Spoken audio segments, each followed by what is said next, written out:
Жаргал гишүүнтэй санал нэг байна. Үндсүүлийн цэцгийн дүгэлт бол гарын үсэг ер нь цуглуулж яж бие дааж нэр дэвшгэрх мандатаа олж авах хэрэгтэй гэдэг шаардлагыг бол буруудгаагүй байна.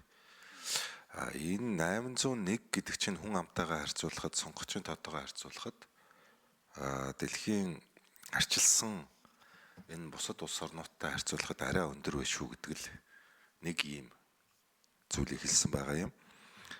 За хоёрдугаарт бол энэ хуульд нэг ийм тодорхойгүй заалт байна. Гарын үсгээ 21 хоногийн хугацаанд 801-ийнхаа хүнийг цуглуулна. За ингээд гарын үсгээ хянуулахын 7 хоногийн хугацаанд энэ гарын үсэг цуглуулах ажил маань үргэлжлэх юм үгүй юу гэдэг нь хуульд тодорхой бус байна гэж үндсүүлийн цэцгийн дүгэлтэнд байна. За ийм ч учраас ийм тодорхой бус заалтыг дур зорг үзмжээр тайлбарлаж ялгамжтай байдлаар сонгуулийн байгууллага хэрэглэх боломжтой байна шүү гэдгийг хэлж өгсөн байгаа юм. За ер нь үндсэн хуулийн цэцээс сүүлийн үед гаргасан хоёр дахь энэ цэцгийн дүгэлтэнд хүний үндсэн эрхийг гагцхүү хууль заасан үндслэлээр хязгаарлах ёстой шүү. Тэр үндслэл нь өөрөө их тодорхой байх ёстой шүү.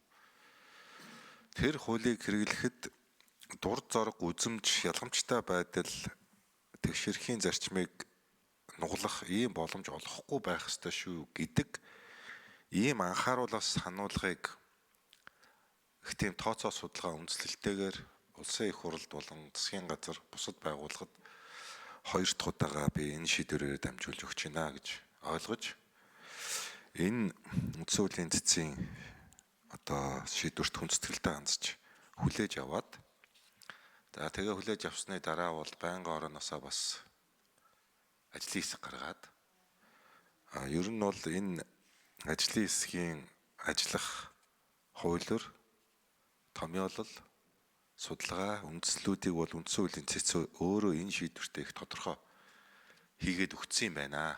Тэгэхээр энэ шийдвэрийн үндслэсэг даасан зөвлөдийн суулгаад манай сандаг өчр гишүүн ч гэсэн хэлж байна. Боломжтой юм аа гэдгийг бол итгэмжлэгсэн төлөөлөгчөөр оролцсон хууль тогтоогчийн хувьд л илэрхийлж байгаа. Тийм учраас хүлээгээд аваад холбогдох өөрчлөлтөө хийгээд явъя гэсэн юм саналтай. За, Алтай гишүүн микрофоныг өгье.